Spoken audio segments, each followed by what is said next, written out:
네, 여러분 안녕하십니까. 뉴스 빅5 시작하겠습니다. 오늘 함께 하실 네 분 먼저 소개해드리겠습니다. 최은미 기자, 윤영걸 전 매경닷컴 대표, 최진봉 성공회대 교수, 마지막 분은 북한군 인민중대장 출신인 정민우 씨 나오셨습니다. 어서 오십시오.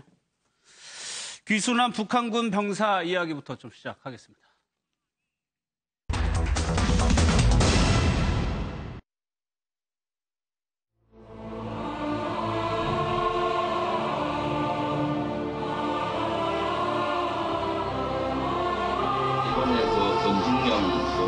대대장 전명한 중령하고 노영수 중사, 송승현 중사 위험한 가운데서도 부하로 직접 철선에 들어간 걸 용기 있은 병사가 목숨을 구할 수 있었습니다. 이들의 행동은 탈북 군인의 생명을 구했고 지난 64년간의 정전 상황을 위협할 수 있는 사건으로부터 긴장을 완화시켰다. 이들의 공로는 본인뿐만 아니라 그들의 소속 부대인 유엔사 경비대대, 나아가 한미 동맹에 있어서도 매우 명예로운 행동으로 그 공을 치한 유엔군 사령관 리합중국 육군 대장 빈센트 브룩스. Sir, first that's no Young-soo.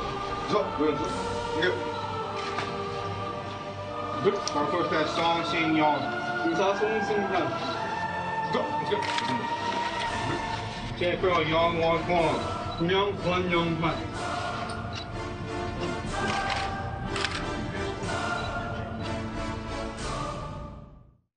방금 본 영상이 어떤 영상인지부터 살펴보겠습니다. 어제 연합군 사령관이 JSA까지 가가지고 표창을 직접 수여했어요. 예, 그렇습니다. 어제가 추수감사절을 맞아서 한미연합사령관이 직접 JSA 부대에 방문을 했고요. 기자들에게 전혀 예고가 없었습니다. 표창을 수여할 거라는 얘기조차 나오지 않았었는데 깜짝 방문을 해서 직접 그 북한 귀순병사, 쓰러져 있는 귀순병사를 직접 이렇게 데리고 온 그 3명, 3인 1조 한 팀 있지 않습니까? 예, 대대장 한 분이랑 이제 중사 2명이네요. 예, 그렇습니다. 지금 앞에서 저 북한 귀순병사를 끌어오고 있는 게 이제 노영수 중사와 송승현 중사였고요. 뒤에서 이제 북한군의 어떤 사격에 대비해가지고 엄호를 하고 있는 게 권영환 중령이었습니다. 뭐 앞서 알려졌지만 뭐 권영환 중령은 차마 아이들을 보낼 수가 없어서 내가 직접 나가게 됐다라고 이야기를 했고요. 이 2명의 중사 역시도 누굴 보내겠느냐.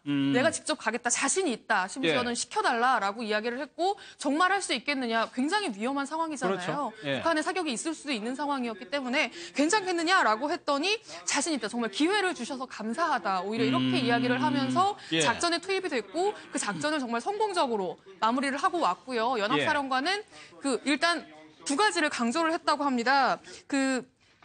생명을 구했고 일단 그 귀순병사, 총 맞은 귀순병사의 생명을 구한 점, 그리고 굉장히 일촉즉발의 상황에서 그 정전협정을 위협하는 굉장히 위험한 상황이었잖아요. 그 상황에서 그 남북 간의 긴장을 완화시켰다. 그러니까 별 탈 없이 상황을 마무리 지었다. 이 부분에 굉장히 초점을 맞춰서 이렇게 3명의 병사에게 그 표창을 수여를 했습니다. 최은미 기자가 설명한 것처럼 유엔이 상을 준 이유는 확전시키지 않았다. 그걸 잘했다라고 얘기를 해준 거거든요. 그렇죠. 유엔 관리 구역 내에서 그래도 뭐 귀순 용사도 살리고 확전시키지 않았고 뭐 잘했다. 뭐 일부에서는 좀 비판 우리나라에서 있어요. 있었죠. 40분 늦게 뭐 발견하는데 16분, 뭐 출동하는데 24분에 40분 늦게 왔는데 무슨 표창이냐 했는데 저는 표창 준 게 미 유엔이 굉장히 합리적인 선택을 한 거로 봅니다. 이게 JSA하고 GOP하고는 다릅니다. JSA는 안정적인 관리가 목표예요, 거기는. 거기는 싸우는 데가 아니에요. GOP나 GP는 거기는 최첨단 보호촌이 있으니까 거기서는 쏘면 같이 쏴야죠, 거기는. 즉각 응사해야 돼. JSA는 안정적으로 관리하는 게 중요한데 저분들의 잘했냐 못하느냐 저는 판단 기준을 목숨을 걸었느냐 안 걸었냐로 저는 봅니다.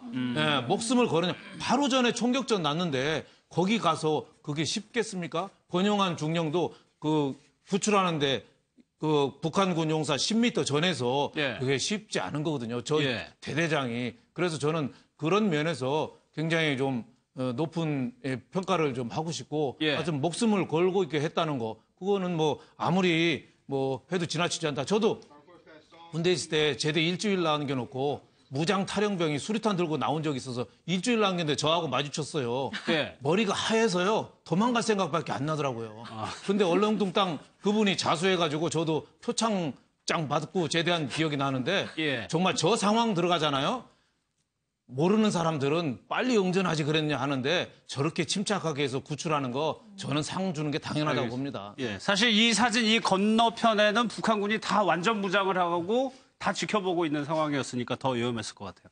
그렇다면 북한에서는 과연 어떤 일이 벌어지고 있을까 예상을 할 수밖에 없는데 일단 영상을요 한번 좀 보겠습니다.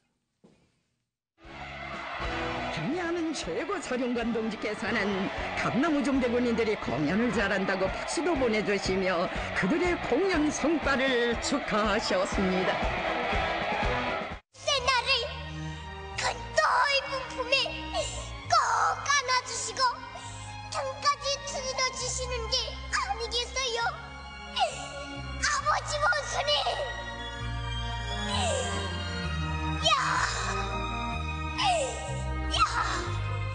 아버지 김일성 원수님 만세! 만세! 만세! 저런 분위기에 북한에서는 어떤 일이 벌어지고 있을까? 최진봉 교수, 일단 JS의 경비병들은 모두 교체한 징후가 식별이 됐다. 이거는 눈으로 확인이 되는 거니까. 그렇죠. 그러니까 예전에 근무했던 사람들이 다 빠져나오고 새로운 인력으로 배치를 바꿨다고 하는 건데 그만큼 전면적인 조사가 들어갔다고 볼 수 있겠죠. 북한 입장에서는 이런 일이 일어났다고 하는 것 자체가 얼마나 큰 충격이겠습니까? 그러다 보니까 이제 사상 검증을 다시 하게 될 것 같고요. 사상 검증을 좀 더 철저히 해서 명확하게 뭐 저런 일이 다시 벌어지지 않을 수 있는 사람들을 들여보내기 위해서라도 실제 조사하고 거기에 예전에 근무했던 사람 다 빼내고 새로운 인력을 투입할 가능성이 있다고 보여지고요. 지금 현재 차량을 타고 오면서 지나갔던 72시간 다리 있지 않습니까? 거기도 지금 바리케이트를 치고 새로운 게이트를 만들려고 하는 시도를 하고 있답니다. 그래서 아무나 거기를 통과 못하도록 이제는 검문 검색을 좀 더 강화시켜서 이런 일이 다시 발생하지 않을 수 있도록 하는 그런 조치를 취하는 걸로 보면 북한 입장에서 이번 문제를 상당히 심각하게 받아들이고 있고 사상 검증이나 아니면 출신 성분이 뛰어난 사람들을 사실 보내는 게 JSA 아니겠습니까? 그런데도 저런 사건이 발생했다고 하는 것은 북한 입장에서는 얼마나 북한 주민들이나 아니면 군인들이 많이 북한 정권에서 불만이랄까요? 아니면 어떤 생활에 대한 불만이 얼마나 많은가 하는 걸 보여주는 하나의 사례라고 볼 수 있겠습니다. 이제 그런 것들을 육안으로 확인을 되는 경우고 정민희 씨께 한번 여쭤볼게요. 이제 겉으로 보여진 건 이런데 안으로 문책이 어떻게 되느냐가 중요하거든요. 어느 수준까지, 어느 정도까지 문책이 될 거로? 지금쯤은 가족들은 뭐 조사받으러 다 갔겠죠? 네. 가족들? 그렇죠. 가족들하고 연락도 했을 거고 하니까 조사 들어갔을 거고 뭐 심하면 교화소 가든가 뭐 죽이지는 않을 것 같아요. 무턱대고 요새는 막 죽이지는 않을 것 같고 그냥 교화소 정도는 갈 것 같아요, 다. 그러면 여기 근무했던 부대원들이나 그건 당연히 교체죠. 무조건 교체예요. 심각하잖아요, 북한에서는. 군무 다 서고 있고 초소가 몇 개인데요. 거기 총 4개 초소를 통과해야 되는데 그걸 차 타고 무사 통과했잖아요, 완전. 그게 심각하죠. 군인들 해이가 됐다는 걸 보여주니까 다 교체될 가능성이 높죠. 그러니까 저까지 JS까지 오는 데까지 4개의 초소를 지나야 된다고요? 네, 안에 뭐 10호초소, 8호초소, 뭐 경부초소 이리 지나야 되는데 어차피 공동민국에서 근무하던 군인이니까 다 알고 있는 상황이고 하니까 무사 통과할 가능성이 높은데 그나마 그래도 해야 됐잖아요. 어차피 먹었으니까요. 그런데 그 와중에서도 이 오총성 씨를 조준해서 엎드려서 쌓은 병사가 있었죠. 그 병사는 제 생각에는 잘 되면 영칭호, 안 되면은 뭐 표창과 정도는 받을 것 같아요. 정전협정 위반이었지만 그 법이 북한에는 상관없어요. 어차피 북한이 그 법이 없는 세상이잖아요. 그게 어떤 맥락에서 그렇게 막 훈장을 주고 표창을 해주는 거예요? 그런 사례가 몇 가지 있었는데 군인으로서 자체 판단해서 일단은 총을 쏴는 게 중요하잖아요. 북한에서는 그걸 우선시 여기고 잘 보니까 북한 입장에서는 그 사람이 영 될 수밖에 없거든요.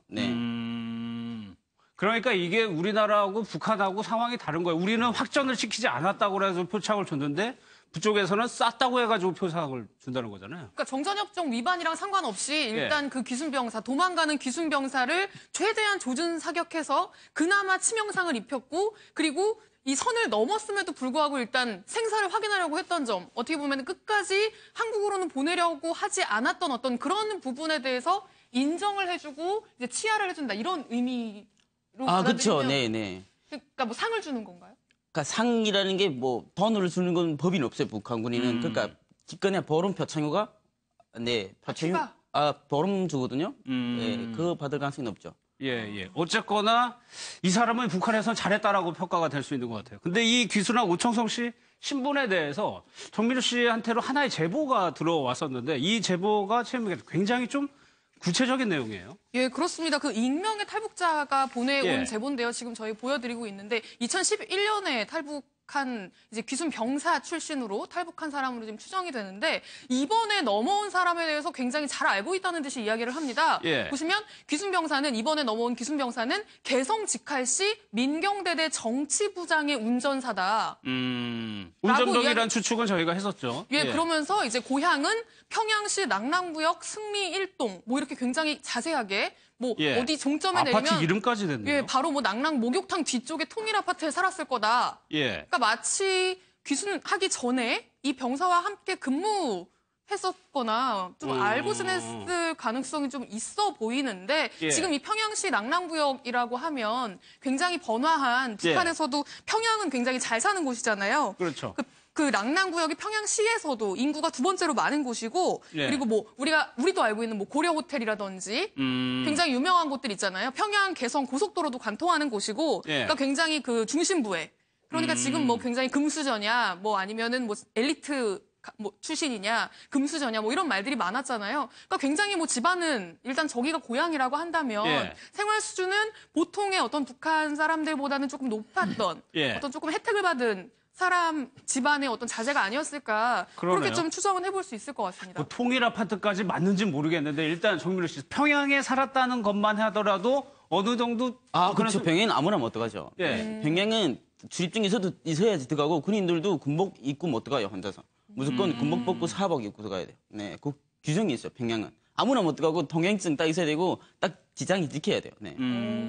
그러면 이렇게 정확하게 알고 있을 정도로 이렇게 어떻게 연락을 받은 것처럼 이거 좀 신빙성은 어떻게 보세요? 제가 SNS에 한번 올렸는데, 그러니까 내가 올린 게 아니고 어떤 팬분이 올리셨는데, 예. 그 글이 들어와 봤는데, 내가 한번 방송에 나가서 이야기 한 적이 있어요. 군인 때문에. 근데 그걸 보고서 SNS에 글을 올린 거예요. 저한테다. 그 사람. 그래서 제가 알아보니까, 그 군인이 복무했던 민경대대 공동경비구역 착 전에 포처에서 근무한 분이더라고요. 네, 구사복무를 한 분이라서 뭐 넘어온 지도 얼마 안 됐고요. 그러니까 다 빡세게 알고 계시더라고요. 네. 그러니까 제보하신 분이 이 민경대대라는 곳에서 실제 근무했던 분이라는 민경대대는 아니고 코착 전에 초소에 있어요. 그러니까 초소가 총 초소에서? 4개인데 경무초소, 보위부초소, 시포초소 뭐 다 틀려요. 예. 초소가. 그러니까 시포초소라면 보위부 초속이거든요. 국가보위부 소속인데 그 초소에서 근무했다고 하시더라고요. 그러니까 그분은 최 교수님 지금 오청성 씨는 남으로 놀러와서 어느 정도 뭐 키라든가 이름이라든가 신변이 좀 공개가 된 거니까 얼핏 들으면 조금 알 수도 있을 거라고. 만약에 그러니까 이름도 지금 다 공개가 됐잖아요. 예. 그리고 운전병이라는 것도 공개가 됐으니까 만약에 그분을 개인적으로 알고 있는 분이라면 인식이 가능하죠. 그러니까 식별이 가능하지 않겠습니까? 이름만 들어도 이름 알 수 있는데 어느 부대에 운전병으로 근무했다 이 사실이 다 밝혀졌기 때문에 예. 만약에 같이 근무했거나 아니면 옆에서 근무한 걸 봤다고 하면 충분히 누군지 알 수 있는 상황이기 때문에 예. 물론 이제 저 올린 분이 얼마나 신빙성 있는지 모르겠습니다만 만약에 아는 분이라고 하면 상당히 신빙성 있는 글로 판단할 수 있겠죠. 예. 그리고 이제 운전 기사였다라고 좀 추정을 하고 있어요. 이 사람은. 그러니까 우리나라에서 지금 이미 운전병이라고 거의 알려져 있잖아요. 예. 그러니까 이제 아마 저는 운전기사라는 걸 알았다기보다 운전기사 중에 누군지 적시하는데 훨씬 쉬웠을 것 같고요. 그러니까 지금 JSA 부대 자체에 북한군이 있는 병력이 40명 정도밖에 안 됩니다. 그 40명 정도 중에서 간부는 뭐 한 3, 4명 정도 많아야? 그러니까 운전병이라고 하면은 특정이 되는 거예요. 몇 명이 손가락에 그러니까요. 꼽을 거기 뭐 정도밖에 안 판문점 되는군요. 대표부랑 뭐 개성 경무대 다 합친다고 해도 10명이 채 안 되는 거죠. 그러니까 그 10명이 채 안 되는 사람 중에서 나이대가 비슷하고 뭐 지금 인상착이라든지 이런 것들이 우리 언론에 많이 공개가 됐잖아요. 예. 그러니까 아마 더 특정하기가 쉽지 않았을까 싶습니다. 이제 평양에 있는 게 개성에 있는 게 개성 경무대고 판문점 대표부 그 하에 간부들이 모는 사람들은 몇 명이 안 된다. 그러니까 그 인민대대 운전기사라고 한다면은 이쪽 지리도 충분히 잘 알고 있을 테고. 그렇죠. 예. 차가 처음에 다 무사 통과에 들어오는 거는 늘 다니던 군인인 거예요. 늘 다니고 어느 간부를 모시고 늘 다니던 군인들고 서로 다 아는 사이죠. 그 군인들하고 들어오면 저기 어느 뭐 여단장 정치부장 운전수네 라고 군인들 다 아는 상태니까 무사 통과했을 가능성이 높고 예. 그 도로 중앙선을 타고 막 온다니까. 북한에서는 그 초소들 지방에서랑 초소 통과할 때는 큰 간부들 차는 운전병이 신호 미리 줘요. 불을 야때 켜고 중심으로 쫙 타고 오면 바로 그러니까 차 세우지 말라 이거죠. 이세인분이 탔으니까 세우지 마라 이러니까 문 열어줘 이런 의미도 있거든요. 네, 그러니까 그래서 지금 오는 영상에 보이는 것처럼 중앙선을 아예 가운데 두고 내려온다는 얘기죠? 할때 개미는 내 옆에 간부가 탔으니 문 열어라 이 소리 나갔거든요. 네. 근데 그거는 우리나라도 마찬가지예요. 네. 저도 이제 해군 해병대 장교로 근무를 했잖아요. 7년 동안. 그럼 보통 장성이 타고 오는 차들은 헤드라이트를 킵니다.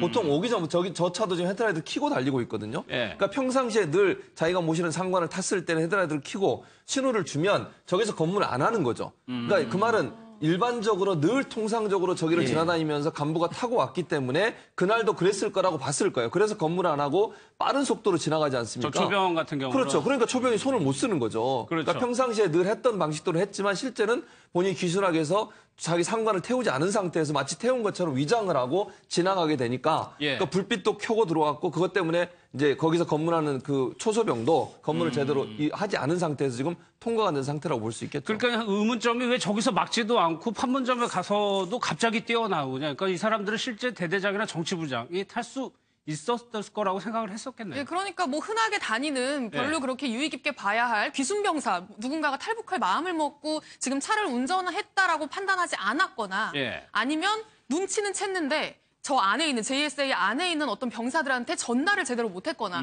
두 가지 가능성이 있을 것 같습니다. 예. 그리고 이 귀순 경위에 대해서도 대부분 이렇게 평가를 하셨던데 홧김에 했을 거라는 추측들이 많이 있더라고요. 정민우 씨는 어떻게 생각하세요? 홧김에는 아닌 것 같고요. 예. 그 모시던 간부가 일단 생각이다 거의 공통점 되는 게 그 모시던 간부한테 스트레스 너무 받거나 아니면은 25살, 7, 8년 했으면 제대될 때가 됐거든요. 제대할 때? 그렇죠. 운전병들은 원래 11년을 하는데 그나마 그 군인이 대학 졸업하고 군대에 나갔으면 3년밖에 안 해요. 북한에는. 네. 그러니까 그 뒷배경을 잘 몰라서 그런데 그러니까 제대 신경도 많이 쓰잖아요. 7, 8년 되면 벌써 제대 준비 신경 많이 써요.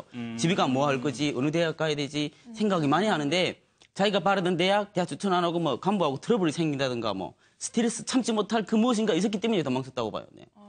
제대를 앞두고 무언가 스트레스. 그러니까 이분 같은 경우는 여기가 김대라는 게 김일성 정치대학. 북한에서 김대라고 해요. 김일성 종합대학 뭐 김대하거든요. 북한에서 최고의 대학이죠. 네. 그렇다면은 김일성 종합대학 갈 정도면은 상당한 엘리트잖아요. 네, 그렇죠. 엘리트죠. 아무나 못 가죠. 그러니까 거기서 JS를 통해서 바로 탈북하는 거를 선택을 했을 거다. 그랬을 수 있을 것 같아요. 그러니까 예. 김일성 종합대학을 나왔기 때문에 사상 검증이 끝난 거고 집안도 좋을 거 아니겠습니까? 김일성 종합대학을 나왔다고 하면 그래서 JS 근무를 근처에서 근무할 수 있는 그런 여건도 가졌다고 보고 제가 볼 때는 그걸 거기서 근무를 하면서 아마 여러 가지 이유 때문에 남한에 대한 한국에 대한 동경이 있었을 것 같아요. 물론 예. 이제 지금 말씀하신 것처럼 내부적인 어떤 충돌이나 어떤 다툼이나 이런 것도 있었을 수 있겠지만 그 결정한 요인 중에는 한국으로 가고 싶다. 자기네 어떤 신세나 어떤 상황에 대한 부정적인 생각을 갖고 있었을 것이고 그것이 이제 할 수 있는 자기가 거기 늘 다녀보면 알 거 아니에요. 이 정도면 그렇겠죠. 여기도 금방 예. 통과할 수 있을 것 같고 차만 잘 가면 웬만하면 갈 수 있겠구나 이런 판단이 섰을 거예요. 예. 저 사람이 JS까지 얼마나 많이 왔다 갔다 했겠습니까? 간부를 태우고. 그럼 늘 다니던 길이고 또 거기서 검문하고 초소마다 아는 사람들이 있기 때문에 자기가 볼 때 만약에 저게 배수로에 빠지지만 않았어도 사실은 예. 그냥 통과돼서 그냥 오는 거 넘어왔죠. 아닙니까? 예. 그러니까 그 계산을 하고서 아마 탈북을 결정했을 가능성이 있다고 저는 봅니다. 그러니까 이렇게 쉽게 탈북이 되는 곳이 그곳인데 그렇다면 이제 사상 검증이라는 걸 확실하게 할 수밖에 없는데 그렇다면 이번에는 거기에 구멍이 뚫렸다는 거 아니에요? 그니까요. 네. 문제죠. 근데 중요한 게 다시 넘어왔다 돌아간 군인도 있잖아요. 그 군인도 분명 한국에 대해서 잘 알았으면은 예. 네, 생각이 한 번 쓰면 변했을걸요. 그 순간에. 나도 같이 넘어가 이런 생각? 네. 웃기는 소리였습니다. 그러면 거기에 근무하는 사람들도 그런 생각을 늘 하고 있다는 그렇죠. 거죠. 그게 나오는 사람들은 또 운전병 같은 이제 중성 같은 군인 같은 분들은 라디오도 많이 보고 자유생활이 너무 많아요. 간부들, 운전수들은 딱 규정생활만 하지도 않고 예. 네, 어디 가서 라디오도 많이 듣고 뭐 외국 방송, 영화도 많이 보거든요. 그러니까 한국에 대해서 많이 알았을 가능성은 높죠. 그러니까 소녀시대 음악을 들려달라 이런 것도 충분히 그럴 수 있는 거죠. 그렇죠. 네네. 개인적인 시간이 상당히 많다. 많아요. 네. 운전수. 알겠습니다. 의문점 하나 좀 짚어볼게요. 이제 기순병사가 그 옆에 쓰러지고 우리 군이 발견하고 이제 조치를 취하기까지 16분이라는 시간이 걸렸는데 이 16분을 도대체 뭐 한 거냐라는 좀 의문은 일단 남습니다. 그러니까 군사 분계선을 넘은 게 3시 15분이었고요. 예. 발견한 게 쓰러져 있는 걸 발견한 게 3시 31분입니다. 그러니까 예. 정확하게 16분. 이 병사 누워있는 병사를 찾는 데까지 16분이 걸린 건데 일단 처음에 CCTV가 공개되지 않았을 때는 낙엽 더미에 둘러싸여 있어서 찾는데 너무 오래 걸렸다. 그렇게 설명을 했죠. 라고 설명을 했는데 사실 CCTV를 다 보셨지만 그 사진 한번 보여주시겠어요? 지금 보시면 낙엽 더미에 둘러싸여 있다고 보기에는 조금 확연히 구분이 되죠. 예, 확연히 군복을 입고 누워있는 모습이 확연히 보이거든요. 낙엽에 둘러싸여 있지도 않고 심지어 지금 보시는 게 CCTV 화면이잖아요. 예. CCTV 화면에 저렇게 적나라하게 다 잡혀 있었다라는 거죠. CCTV만 제대로 봤어도 저기 누워있는 걸 볼 수 있었다라는 건데 16분이나 걸렸다라는 게 사실 조금 납득이 안 된다. 이런 분석들도 좀 지금 나오고 있는 상황입니다. 그럼 이거도 애초에 합참에서 설명을 할 때 저 나뭇잎 얘기를 해가지고 진짜 잘 안 보였나 보다 했는데 영상을 보니까 하얀 양말까지 다 보였었거든요. 그렇죠. 뭐 나뭇잎 때문에 안 보인다. 물론 뭐 나뭇잎이 그쪽에 좀 많이 쌓이긴 해서 저 귀순종사가 그 배수로에 나뭇잎이 덮여 있어서 배수로도 사실 구별 못해서 차가 배수로에 박은 거거든요. 예. 그래서 이제 못 빠져나와서 추격조한테 사격받은 건데 처음에는 그 합참에서 그렇게 설명을 했죠. 낙엽 때문에 잘 뭐 귀순용사가 보이질 않았다 했는데 뭐 CCTV 보니까 뚜렷하게 드러나니까 사실은 뭐 변명이 조금 공색한 거죠. 그리고 또 문제는 이제 구조 시작하는데 또 발견하고 24분이 걸렸어요. 네. 그러니까 한 40분 걸려서 조금 뭐 많이 좀 늦은 거 아니냐 했는데 그런 점은 뭐 조금 경고 사격 조금 했으면 더 좋았겠다. 문재인 대통령도 그런 얘기 했거든요. 예. 조금 구조가 조금 더 빨랐으면 좋겠다 했는데 그런 점에서는 좀 아쉬운 점은 있지만 그래도 뭐 잘 해서 치료해서 어느 정도 지금 치유 단계를 밟으니까 이거는 조금 아쉽긴 하지만 차후에 유엔하고 좀 협의해서 이런 일이 생겼을 때 그러면은 어떻게 해야 되는지 예. 뭐 경고 사격을 해야 될 건지 거기에 대해서 좀 분명하게 조금 매뉴얼이나 이런 걸 만들어 놓는 게 더 중요하다. 이거는 예. 제가 보기엔 조금 아쉬운 건 있지만은 그렇다고 해서 문책하거나 비난할 정도의 상황은 저는 아닌 것 같다 이렇게 봅니다. 예. 일각에서 침투조였으면 어떻게 했을 뻔했느냐. 정민우 씨 생각은 어때요? 침투조였으면 어떻게 했을까? 그런 가능성도 있어 보이세요? 가능성이 없다고 봐요, 저는. 예. 예, 제가 군인이라면은 생각하면 뭐 침투하면은 그렇게 공식적으로 침투를 하겠어요? 네. 말도 안 되는 소리 같아요. 예. 평소에서도 설마 이렇게 해가지고 넘어오지는 않을 거라는 말씀이죠. 그렇죠. 네, 네. 말도 안 되죠. 이 오청성 씨에 대해서 이제 보상 문제, 치료비 문제도 조금 관심이긴 한데 이 부분은요. 과거에 우리나라로 기순하신 분들이 굉장히 많죠. 그 영상을 좀 한번 보고요. 어떻게 되는지 알아보겠습니다. 저는 먼저 이러한 기자회견 자료를 마련해서 북의 현 실정을 전 세계에 고발할 수 있게 한국의 전 주민들에게 고발할 수 있게 해준 데 대해서 감사를 드립니다. 뒤흔들리고 있는 수령의 개인 독재 체제를 구원해보려고 헐벗고 굶주린 주민들을 계속 전쟁 준비와 수령의 신격화를 위한 건설 고역에 내몰고 있습니다. 생지역으로 만든 북한의 개인 통치 체제는 반드시 청산되어야 합니다. 뭐 이웅평 대위가 비행기를 몰고 왔으니까 이렇게 많이 받았을 텐데 최대 10억까지 가능해요?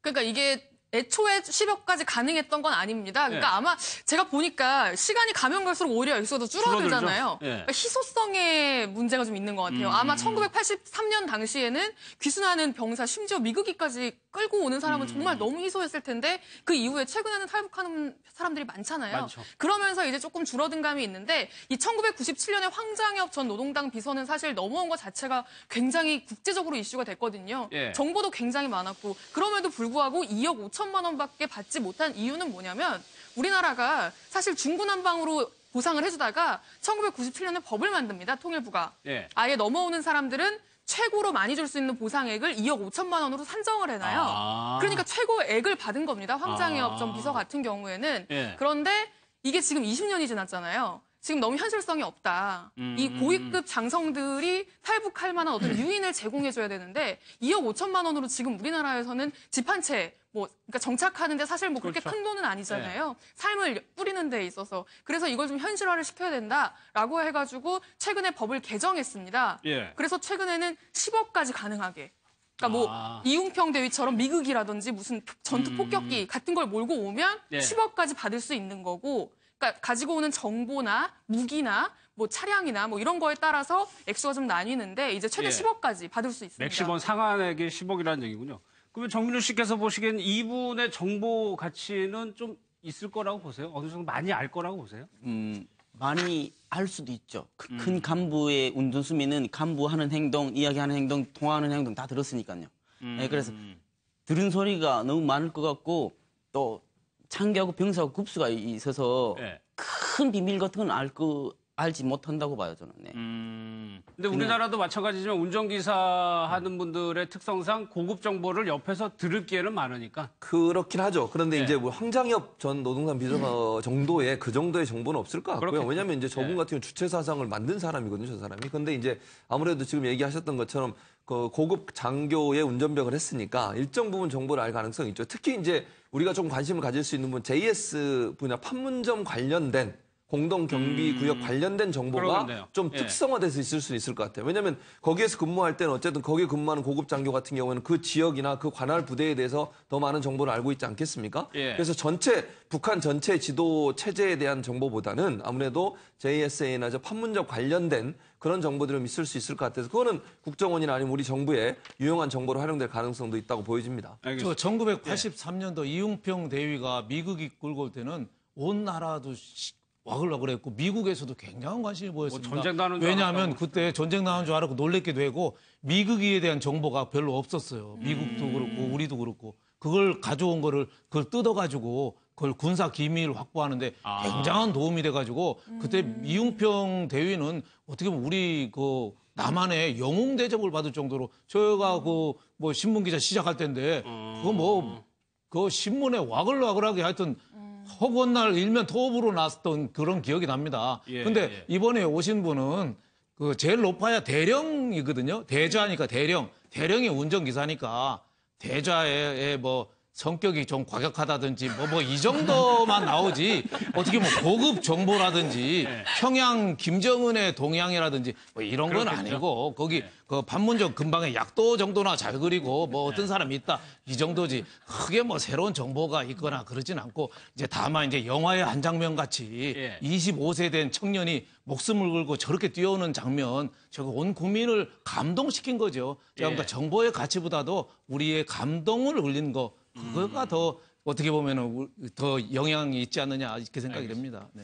이국종 교수 얘기도 좀 해보겠습니다. 영상부터 좀 한번 보겠습니다.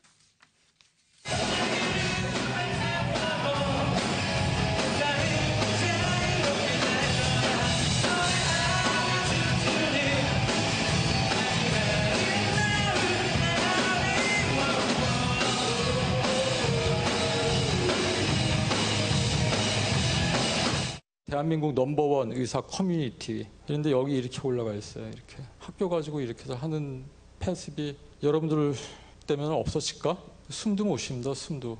여기 보시면 유명한 꼴통. 근데 아련치가 좀 있어봤으면 좋겠다. 지원하는 사람이 없어가지고 예전 또 없는데. 근데 이게 메인 오피니언이란 말이에요. 세상의 뒤에서 되게 무서워요. 그러니까.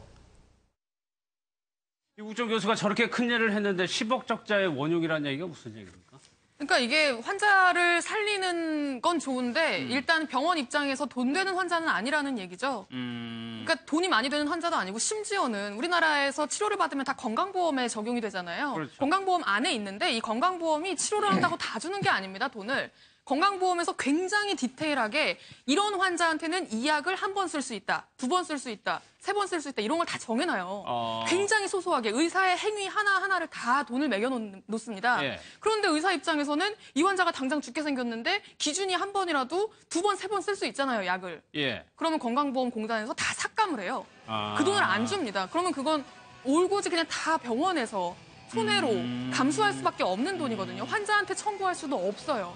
기준을 벗어난 거기 때문에 그냥 의사가 자의로 환자를 살리기 위해서 하긴 했지만 어쨌든 기준을 벗어나기 때문에 환자한테도 못 받고 정부로부터도 못 받습니다. 그러니까 그런 것들이 쌓이고 쌓여서 지금 수억 원의 적자가 병원에는 있고 내가 이렇게 많은 환자를 살려도 병원 안에서는 사실 뭐 천덕꾸러기일 수밖에 없다. 경영하는 사람들 입장에서는 그런 어떤 애로사항을 표시한 거죠. 그러니까 의료 차원에서 보는 것이 아니고 일종의 경영 시각에서 보니까 외과 의사들은 천덕꾸러기가 된다는 얘기인 거죠. 그렇죠. 뭐 목숨을 건 뭐 아주대 병원에서도 150명이 그 외상센터에 있대요. 예. 그 사람들이 참 어려운 산업 현장 뭐 근로자들이 많다는 거 아니에요? 그렇지만은 병원 측으로 봐서는 계속 건강보험 심사평가원에서 삭감을 하니까 이 약 왜 썼어? 왜 자꾸 써? 좀 싼 거 쓰지. 뭐 이런 식으로 해서 깎아버리니까 연 예. 10억 적자가 난다는 거 아니에요? 그리고 저 이국종 교수가 인터뷰 어디 한 거 보니까 몇 년 전에는 자기가 페인트를 사다가 그 대학병원 앞에다가 페인트로 헬기 내리게 그걸 그림을 그렸대. 페인트 칠을 했대요.